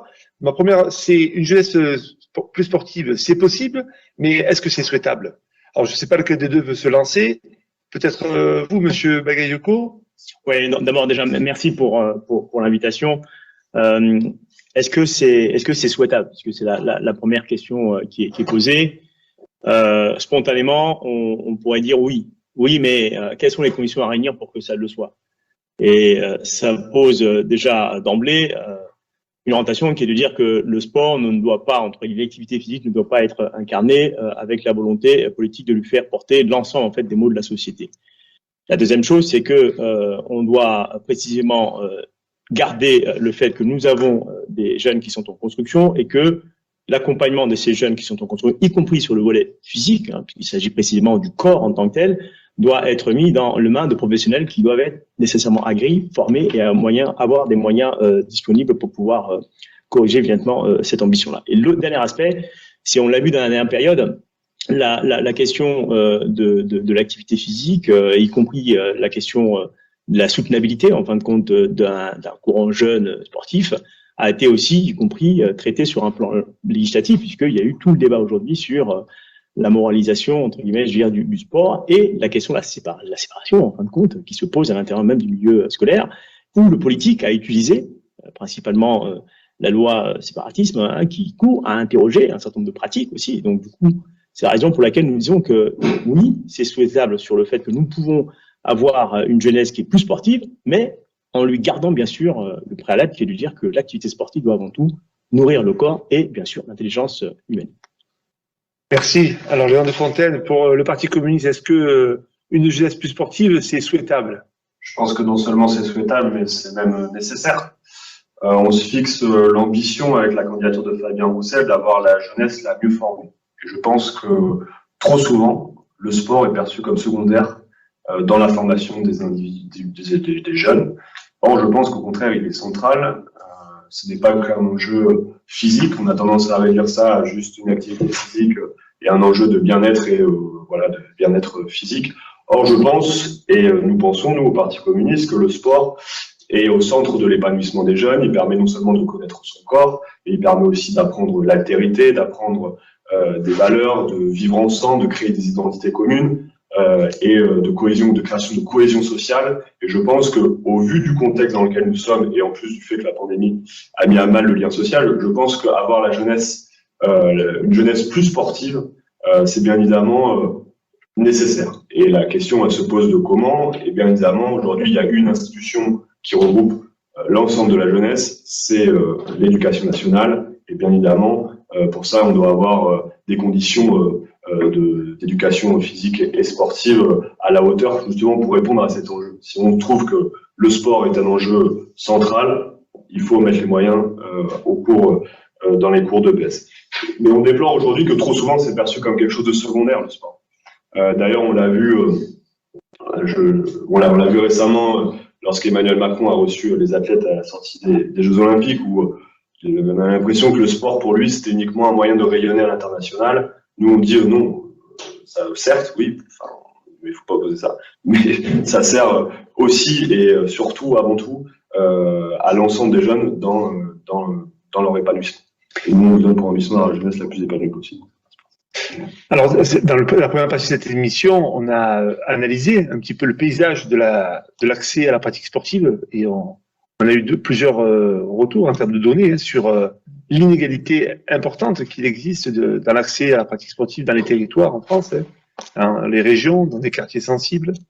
Alors, moi, j'ai envie de vous poser comme question un peu à tous les deux, quelle serait pour vous, tu as commencé déjà à l'évoquer, sur la question de la place du sport à l'école, mais quels seraient pour vous un peu les leviers principaux? Alors, il y en a beaucoup, mais si vous pouviez en donner 3, 4, 5, sur lesquels il faudrait agir si on se place dans l'optique d'une réelle volonté d'une démocratisation de l'activité sportive pour tous et toutes notre jeunesse. Je pense que déjà, il y a la question de l'ambition, et au-delà de l'ambition qui est souvent portée par des discours politiques, c'est de traduire en fait ces ambitions par des moyens. Commençons déjà par corriger, c'est ce qui est proposé d'ailleurs par Jean-Luc Monod, qu'on avait déjà proposé déjà en 2017 en fait, puisque vous avez une dizaine de plateformes de propositions qui sont d'ailleurs complètement en cohérence aujourd'hui avec les enjeux auxquels nous sommes sur le milieu scolaire, mais aussi globalement en fait dans la société, puisque nous avons à peu près 500 millions d'euros qui sont aujourd'hui injectés par l'État sur les politiques pour incarner entre guillemets les politiques, ce qui est quasi insuffisant. Nous proposons avec Jean-Luc Mélenchon de monter le budget de l'État donc à 1%, donc ce qui est 1 milliard, et donc c'est pas suffisant. C'est-à-dire que 1 milliard, ça c'est l'argent public, mais nous avons la conviction profonde qu'il faut aussi faire en sorte que les acteurs économiques qui s'engraissent en fin de compte aussi, par ailleurs, de l'ensemble finalement, je veux dire, de ces moyens financiers, puisque c'est 34 milliards en fin de compte que génère le marché du sport, et donc du coup c'est une richesse, et cette richesse-là, elle est aussi, nous semble-t-il, à rééquilibrer. Nous proposons aussi d'essayer de créer en fait une association sportive dans chacun en fin de compte des établissements, parce que nous considérons que c'est aussi à l'intérieur bien sûr de ce lieu, qui est un lieu à la fois de refuge, qui est un lieu de transmission de connaissances, d'éveil citoyenne, que l'on peut en fait construire en fait des citoyens de demain. Avant d'être des athlètes déownés, c'est avant tout des citoyens en devenir pour lesquels l'État doit garantir bien sûr par des moyens appropriés sur la question de l'épanouissement personnel, puisqu'il s'agit précisément de cela. Nous voulons aussi dans les éléments qui sont évoqués, puisqu'on l'a vu qu'il y a un plan qui est à peu près de 200 millions d'euros, qui d'ailleurs permet essentiellement de traiter à peu près 5000, alors en fonction des chiffres, c'est à peu près 5000 petits équipements, mais qui est quasi aujourd'hui insuffisant puisque vous avez plus de 300 000 équipements à l'échelle nationale. Sur les 300 000, c'est à peu près 50% déjà qui sont complètement, je vais dire, à refaire, hein, parce que c'est des états quasi catastrophiques. Et en plus de ces 300 000 qu'il faut, la 50% qu'il faut refaire, il y a déjà un retard considérable. Je prends par exemple sur la Seine-Saint-Denis, c'est un retard considérable en matière d'équipement. Donc là, il y a un vrai plan national qui doit être mis en place et que Jean-Luc Mélenchon souhaite directement porter pour justement faire en sorte que la question de l'accès entre guillemets à l'activité physique soit pas simplement une question de privilège, mais une question de droit. Et ça nous semble essentiel. Et puis, dernier aspect, c'est que on a le sentiment que dans la somme, en fin de compte, des réalisations que nous on perd, qu'il y a une forme d'uniformité en fin de compte des besoins. Non, il y a aussi celles et ceux qui aujourd'hui sont en marge de ces sociétés, qui sont souvent d'ailleurs rognés dans leurs droits fondamentaux. Je pense à la fois aux personnes porteuses de handicap. Je parle aussi, y compris de ces enfants qui parfois sont porteurs à la fois d'obésité ou de handicap et qui nécessitent un besoin spécifique et qui nécessitent aussi, du coup, la main tendue des institutions. Et on voit bien que sur l'ensemble, finalement, je veux dire, de cette réalité, on a une véritable difficulté qui est de faire en sorte de permettre le droit à l'accès aux activités sportives pour tous et bien sûr avec un accompagnement approprié. Voilà globalement les grandes propositions que nous souhaitons vraiment porter pour justement faire en sorte que l'activité physique soit complètement intégrée comme un élément en fait du vivant. Puisqu'il ne s'agit pas avant tout de parler des événements, de grands événements dont on parle souvent, donc qui sont bien sûr une séquence de vie que nous devons bien sûr assumer. Il y a le fait que nous sommes des humains et que ces humains-là, bien sûr, il est à la fois chargé de ce qu'il est, donc il y a la partie cognitive que l'on connaît, mais il y a aussi son corps, et que son corps, c'est à la fois un outil qui doit être entraîné, qui doit à la fois être accompagné, et ça, c'est souvent quelque chose qu'on a tendance véritablement, je veux dire, à banaliser, or qu'en réalité, ce sont les fondamentaux. J'ai envie de faire le même exemple, par exemple, pour la question du transport. On a le sentiment que se déplacer, c'est une donnée assez simple, par exemple, quand on prend les réseaux de transport. Mais quand vous rentrez dans les réseaux de transport, la masse d'informations que vous avez, si vous n'avez pas un minimum, entre guillemets, d'accompagnement, vous êtes quasi en incapacité de pouvoir comprendre les différentes rotations entre le métro, le bus et compagnie. Et donc, je trouve que le corps humain a besoin aussi véritablement de cette même préoccupation. Donc, ça veut dire que l'ambition doit changer. Et donc, c'est la raison pour laquelle nous considérons qu'il faut changer de doctrine sur les politiques sportives au niveau national et que du coup, l'État doit véritablement être le chef de file de cela. Et donc, ça veut dire les services déconcentrés d'État et l'éducation nationale doivent être au cœur, en fin de compte, de ce dispositif. Merci. Même question, Léon de Fontaine, un petit peu sur les leviers. J'avais commencé à y répondre. Le premier des leviers, c'est bien évidemment l'éducation nationale. Il faut permettre, et ce que nous proposons, d'avoir davantage d'heures dédiées à l'EPS et surtout et aussi dans de meilleures conditions. Et pour ça, il va falloir, il faut mettre en place des moyens et notamment permettre de recruter des enseignants. Aujourd'hui, on n'a pas assez d'enseignants. C'est vrai dans toutes les filières, c'est vrai en EPS bien évidemment. Et nous, on propose de recruter 90 000 enseignants afin à la fois de dédoubler les classes, mais aussi d'augmenter le temps, 90 000 enseignants, toutes disciplines confondues, afin d'avoir des plus petits effectifs, de ne pas dépasser les 25 effectifs par classe. Donc, ça permettrait d'avoir des conditions d'études, de meilleures conditions d'études, et face à cela, d'augmenter aussi le temps passé à l'école, et notamment le temps dédié à l'EPS. Ensuite, on pense que le sport, il est riche aussi d'une chose, c'est de sa diversité. Et donc, il ne s'agit pas non plus de se dire qu'on promeut un sport plus qu'un autre ou certains sports plus que d'autres. Il s'agit de pouvoir le populariser. Et dans l'éducation nationale, il y a les pratiques dans l'EPS et il y a également les associations sportives, et notamment aussi l'UNSS, l'USEP, qu'il faut aujourd'hui renforcer. Moi, je viens d'une génération où j'ai eu la chance tout au long de mon école primaire d'avoir une vraie association USEP. J'ai pu faire du tir à l'arc, du handball, du football, de l'athlétisme, du rugby. J'ai pu faire tout un tas d'activités que je n'aurais jamais, ne serait-ce que connues autrement que par ces associations-là. Et il faut donner aujourd'hui à chaque jeune cette chance de pouvoir pratiquer cette diversité de sports pour aussi découvrir le ou les sports dans lesquels il va pleinement s'épanouir. Parce que chaque sport a des choses à apporter, je pense, et il faut cultiver cette diversité. Et je pense que ça passe bien évidemment par l'EPS et aussi par les associations sportives en lien avec l'éducation nationale. Ensuite, il faut lancer un plan de rénovation et de construction d'infrastructures sportives. Ça fait trop d'années maintenant qu'on laisse certains stades ou des piscines à l'abandon. Les municipalités ont parfois et bien souvent du mal à rénover ces infrastructures. Moi, je viens d'un département plutôt rural, d'une région rurale, de la Picardie, de la Somme plus particulièrement. On a des endroits où il faut faire une demi-heure, 45 minutes de voiture avant d'accéder à la première piscine municipale. Et ça, c'est un vrai problème aujourd'hui. Chaque jeune devrait pouvoir avoir accès à des infrastructures sportives, et notamment les plus essentielles qui, je pense, sont des stades et des piscines municipales. On le voit même que des fois, dans des villes littorales, c'est le cas à Marseille. Marseille est une ville sous-dotée en piscine municipale, alors même que la mer est à proximité directe. Et donc, trop de jeunes aujourd'hui ne savent pas nager, notamment dans les villes littorales. Donc, il faut lancer un plan de construction et de rénovation des infrastructures. C'est autre chose, je pense, que ce que propose par exemple Gabriel Bertrand, de faire un camion piscine qui erre entre les écoles. Non, je pense qu'il faut qu'il y ait des infrastructures qui soient voilà pour les quelques leviers.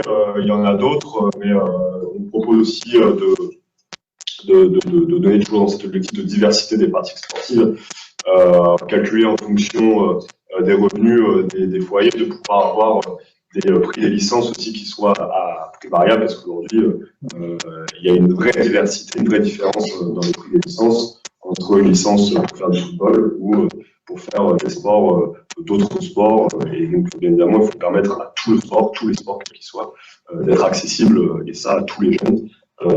Et que le seul critère, ça soit ce que le jeune a envie de faire plutôt que ce qu'il peut mettre en termes de moyens. Merci à tous les deux. Benoît, beaucoup de choses résonnent avec les propositions que le CEP-FSU peut porter. Hein. Je rappelle pour nos auditeurs que donc le CEP a à la fois réalisé une plaquette, hein, jeunesse plus sportive c'est possible, avec un certain nombre de propositions qu'on a diffusées grand public et qu'on a envoyées à l'ensemble des partis politiques.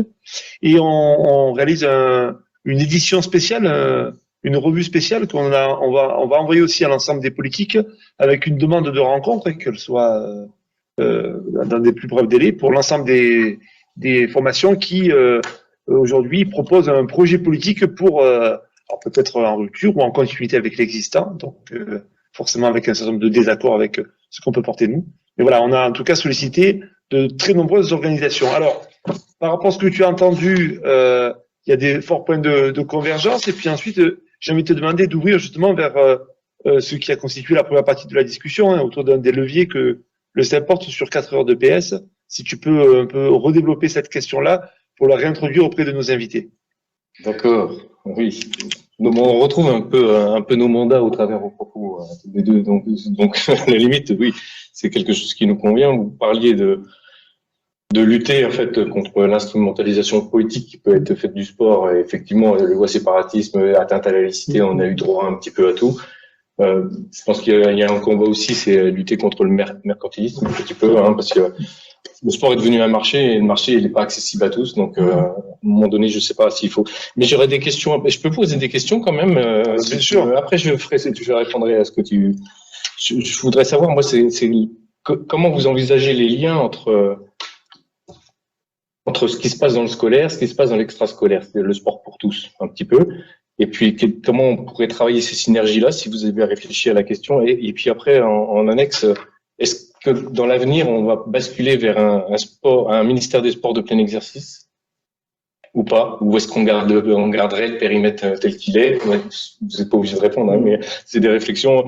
Et puis savoir si on conserverait un petit peu cette logique de territorialisation de la définition des politiques publiques via les ANS. Parce que ça, on voit que ça percute un petit peu tout l'ensemble du monde du sport.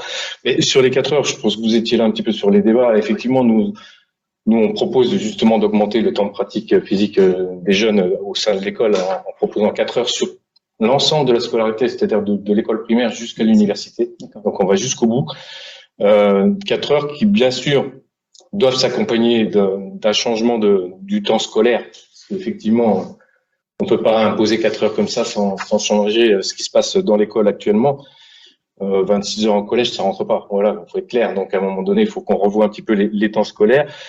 Nécessairement, ça impacte, ça nécessite plutôt la construction, la rénovation d'installations sportives, mais qui soient à proximité des établissements scolaires, ou au moins, ou si c'était dans les établissements scolaires, à proximité des établissements scolaires, parce que ça permet un rayonnement de district qui permet justement le partage, associations, écoles, collèges, lycées, voilà, que peut faire des têtes de réseau, quoi, en gros, sur un lieu. Bien sûr, il faudra du recrutement. Alors là, nécessairement, si on passe à 4 heures, il faudra du recrutement, ça c'est clair. On a fait un chiffrage, mais c'est pareil, c'est des choses qui pourraient s'envisager. Alors, je me prends la place du politique là pour le coup. Qui pourraient s'envisager par étapes sur un long terme. Là, parce qu'on a déjà 4 heures en 6e, on a 3 heures en collège, puis on bascule à 2 heures, ce qui est pas rien du tout après. Donc voilà, il y a des étapes peut-être à programmer. C'est possible dans les 90 000 enseignants, on peut en prendre une large part. Donc ça, c'est pas un souci. Bien évidemment, il faudra revoir la formation initiale, continue, que ce soit des PE, que ce soit des enseignants de PS, mais aussi, je dirais presque, des éducateurs sportifs et voilà, que tout le monde du sport puisse avoir une rénovation un petit peu et une ambition au sein de la formation initiale et continue. Et puis, qu'est-ce que j'oublie Mais c'est pas mal déjà. Ah non, pardon. Voilà. Je suis sûr que j'oublie. Hein. La parole est quelque chose qui coûterait rien aux politiques, là, par le coup. Excuse-moi. Ah oui, vas-y. C'est la révision de nos programmes qui sont pour nous pas juste du tout, et la révision des certifications. Voilà. Ça, c'est un truc qui coûte rien, mais qui peut être très porteur, au moins dans la profession. Non, sur plusieurs aspects qui ont été évoqués, et vous avez bien fait de préciser un élément qui est la question de la marchandisation du sport, parce que et du coup de la marchandisation du corps en tant que tel, comme un levier capitaliste en fait. Donc ça, c'est une réalité. Et je pense que cette logique-là, elle se déconstruit aussi dès l'enfance. Donc la question, dès le plus jeune âge, d'apporter en fin de compte un bagage intellectuel à ces enfants en construction, peut en partie créer les conditions pour que l'enfant lui-même, donc demain peut-être le sportif de haut niveau, ait aussi une autre conception, en fin de compte, je veux dire, de c'est quoi faire du sport en réalité. Parce qu'aujourd'hui, moi je vois par exemple dans les quartiers populaires comme Saint-Denis ailleurs, la grande majorité de nos jeunes, et particulièrement les jeunes garçons, ont vocation, entre guillemets, à regarder le sport de haut niveau et tout de suite, avec des agents joueurs qui se transforment du jour au lendemain et qui, finalement, je veux dire, au mépris parfois du corps humain, mettent des enfants dans des situations pas possibles, voilà, y compris les logiques de surclassement sur les catégories. Voilà. On a un certain nombre de choses qu'il faut réinterroger. Et ça, nous pouvons le faire uniquement en s'appuyant sur une véritable expertise qui existe, en fin de compte. La chance de la France, c'est quand même, on a des professionnels de très très haut niveau qui ont une très très bonne connaissance de cela. Et donc, c'est eux, en fin de compte, qui doivent être au cœur, en fait, du dispositif pour justement faire en sorte que nous soyons en capacité de faire bâtir, en fin de compte, l'avènement d'une autre conception, en fin de compte, des petits sportifs sur notre territoire. Avec, bien sûr, l'État français et donc, du coup, le ministère. Et donc, ça répond à votre question qui est de dire, le ministère des Sports doit être un ministère de plein exercice. Et donc, nous sommes assez clairs. C'est-à-dire que l'ANS, nous revenons sur la question de l'ANS. Nous supprimons purement et simplement parce que c'est purement le démantèlement, en fin de compte, je veux dire, de cette ambition politique qui est de dire que le sport en tant que tel ne doit pas être versé dans les mains, entre guillemets, je veux dire, de gens qui, ailleurs, parfois, n'ont aucune conception économique, en fait, du sujet, mais bien une question à la fois et sociale et humaniste, en fin de compte. Ensuite, il y a un autre élément que vous avez évoqué sur le lien entre le scolaire et puis l'extrascolaire. Alors, moi, je suis issu d'un enfant, du moins d'un quartier populaire, parce que je suis de Saint-Denis.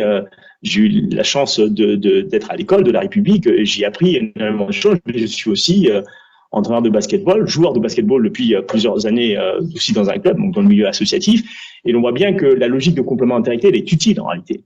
Mais cette logique de complémentarité, on l'observe de manière assez concrète parce que quand vous avez été dans l'école de la République, que vous avez eu surtout des bons enseignants, en fin de compte, des spécialistes en fait de leur domaine, ou parfois même du sport en général, qui, à un moment donné, parce que vous avez tel profil et vous disent, mais tiens, faut peut-être regarder un peu les questions peut-être de santé, parce que des fois, par exemple, quand j'avais une difficulté, c'est que j'avais en fait le dos suffisamment en fait courbé, parce que je me tenais régulièrement sur cette forme-là. Mais c'est parce que c'était un enseignant, en fin de compte, et principalement un prof de PS, qui m'a indiqué, en fin de compte, le chemin à suivre, déjà sur le plan de la santé, puisqu'il s'agit précisément de cela. Et ensuite, seulement, m'a dit, regarde dans mon profil, bah, c'était plutôt intéressant d'aller plutôt sur des sports collectifs. Voilà. Et donc, on a besoin, en fait, d'avoir, en fait, des gens qui, à la base, en fait, vous donnent l'amour, en fait, de l'activité, pour commencer. Et ensuite, cet amour, en fait, de l'activité vous permet, en fait, d'aller découvrir. Alors après, il y a un autre sujet qui est extrêmement important, c'est la question du milieu de l'extrascolaire, parce que l'extrascolaire, on voit bien qu'il y a une forme d'inégalité, parce que l'extrascolaire, soit vous avez des collectivités locales, et moi j'ai été maire adjoint en charge des politiques sportives sur la ville de Saint-Denis, et donc soit nous avons en capacité de pouvoir donner des moyens, y compris en régie, donc public, avec des éducateurs sportifs qui vont venir en soutien dans le milieu et scolaire, mais parfois aussi dans le milieu associatif pour donner de la compétence. Mais nous avons aussi de l'autre côté pléthore d'associations, d'ailleurs, qui sont noyées par des procédures et par la révision des différentes fédérations qui alourdissent en fait les tâches suffisamment administratives et qui font que nous avons des professionnels, du coup des bénévoles, qui sont moins aguerris de plus en plus en fait sur le temps qui est le leur, c'est-à-dire le temps pédagogique en tant que tel pour enseigner. Et donc on a là une véritable complémentarité, me semble-t-il, qui doit être nécessaire. C'est à la fois de bien sanctuariser entre guillemets les choses sur le fait que quand on est dans le milieu de l'école, le milieu de l'école, c'est pas de produire en fait des champions.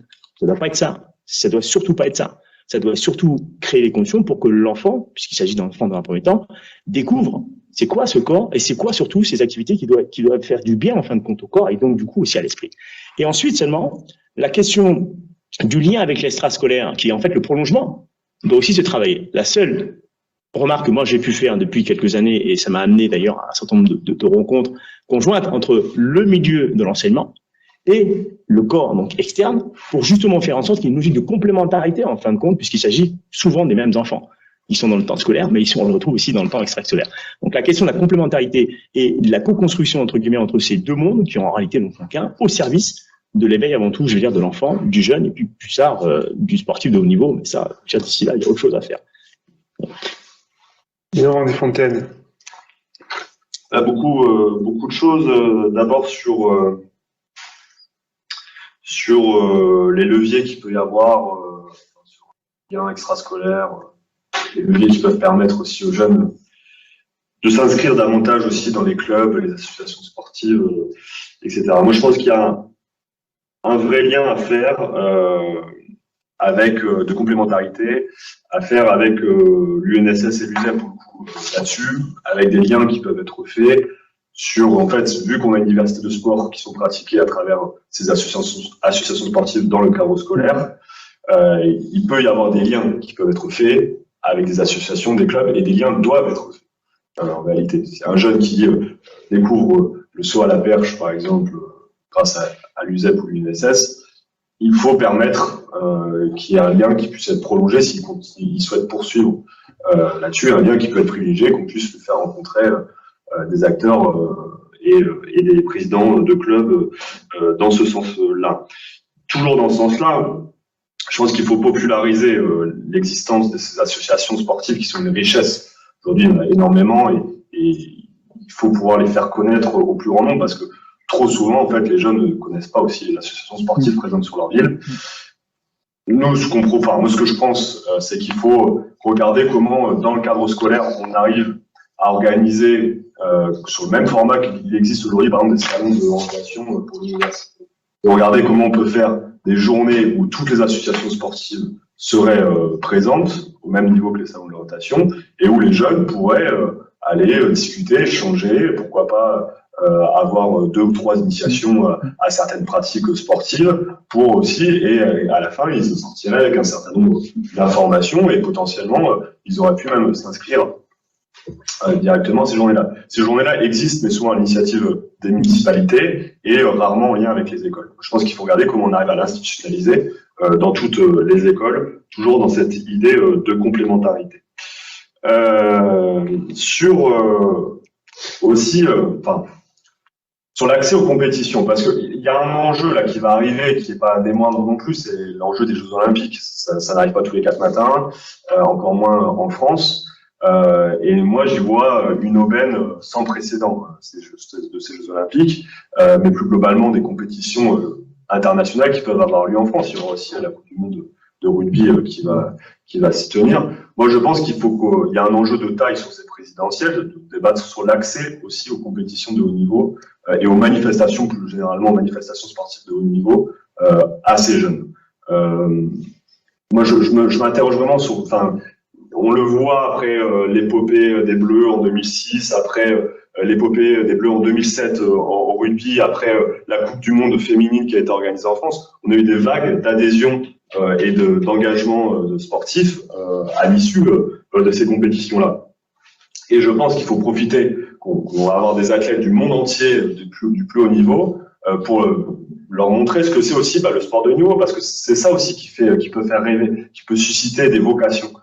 J'en prends mon exemple. Moi, j'ai eu la chance en 2007, j'étais en école primaire, il y avait la Coupe du Monde qui était organisée en France et on avait rencontré des rugbymen de l'équipe de France et ça a été une richesse énorme pour moi de pouvoir rencontrer des joueurs de l'équipe de France qui ensuite ont eu un parcours hyper intéressant que j'ai pu suivre à la télé, etc.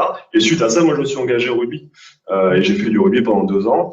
Et je pense que je n'aurais pas fait passer le cap sans justement cette rencontre, sans ces échanges. Et donc je pense qu'il faut permettre de rendre aussi accessibles ces compétitions. Et je rejoins par contre, il faut faire attention. Et malheureusement, aujourd'hui, la tendance est plutôt à une marchandisation. On laisse les compétitions de niveau de la spéculation au détriment du sport, du beau jeu. On l'a vu avec la Super League, etc.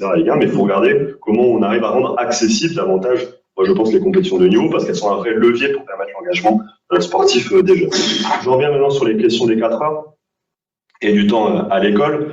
4 heures, bien évidemment. Nous, on y est tout à fait favorable et ceux de l'école primaire jusqu'au lycée, bien évidemment. D'ailleurs, aujourd'hui, quand on dit qu'il y a 3 heures, c'est jamais 3 heures parce que l'heure qui est toute seule, en fait, on perd facilement 10-15 minutes et en fait, il ne reste pas grand-chose de temps après pour passer une sportive. Donc 4 heures et en 2 fois 2 heures obligatoires, ceux du primaire jusqu'au lycée, avec des dédoublements de classe. Et malheureusement, aujourd'hui, je vais parler d'après parce qu'il y a le primaire et le secondaire, mais il y a le supérieur. Et aujourd'hui, trop souvent, le passage du bac marque un arrêt brutal des pratiques sportives de la part des jeunes. Et nous, ce qu'on propose, c'est de rendre une UE, une unité d'enseignement à l'université, le sport obligatoire dans chacun des cursus. Donc ça veut dire qu'il faut élargir considérablement l'offre qui est proposée aujourd'hui dans les cadres des universités. Et au même titre qu'aujourd'hui dans les cursus de formation il y a des UE libres, et ben l'idée c'est qu'il y ait une UE sport et culture, mais bon, on parle de sport obligatoire et qui pourrait être choisi par l'ensemble des étudiants pour continuer cette pratique. Si on dit que le sport est au centre de l'épanouissement des jeunes, ça paraît aberrant que l'université marque un arrêt brutal, alors que justement l'arrivée à l'université doit être un moment d'épanouissement plein et de formation intense de la part des étudiants. Le sport doit avoir bien évidemment sa place dans ce cadre-là. Et aujourd'hui, malheureusement, il y a trop peu d'infrastructures et surtout dans les UE libres. Aujourd'hui, c'est déjà ouvert dans les UE libres, mais souvent c'est la course parce qu'il n'y a pas assez d'infrastructures. Rendons-le obligatoire, le sport obligatoire dans les cursus. Bon, Benoît Hubert, un mot de la fin parce que en fait, nos invités ont des contraintes horaires. On a une discussion qui est très enthousiasmante pour cette semaine de l'éducation physique et sportive. Un petit mot peut-être avant qu'on se laisse. Un commentaire sur ce que sur cette soirée. C'est des discussions qui sont très intéressantes, enfin, de mon point de vue en tout cas. Et je pense qu'il va falloir qu'on les prolonge sur certains thèmes. Je pense que honnêtement, ouais. Donc, merci en tout cas de vos interventions et puis je suis preneur de nouveaux rendez-vous en tout cas pour qu'on puisse discuter, échanger plus en profondeur peut-être certains sujets.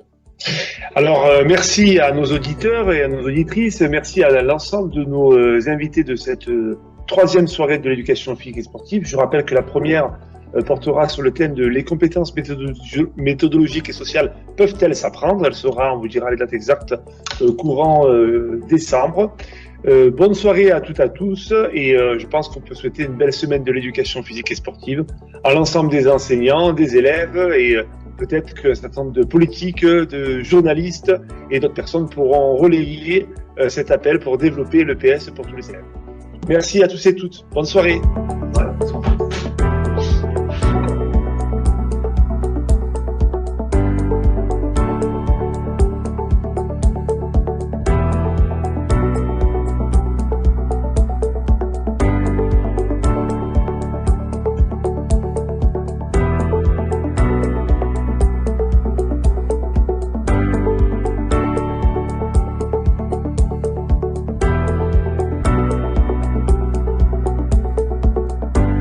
Ça veut dire quoi EPS?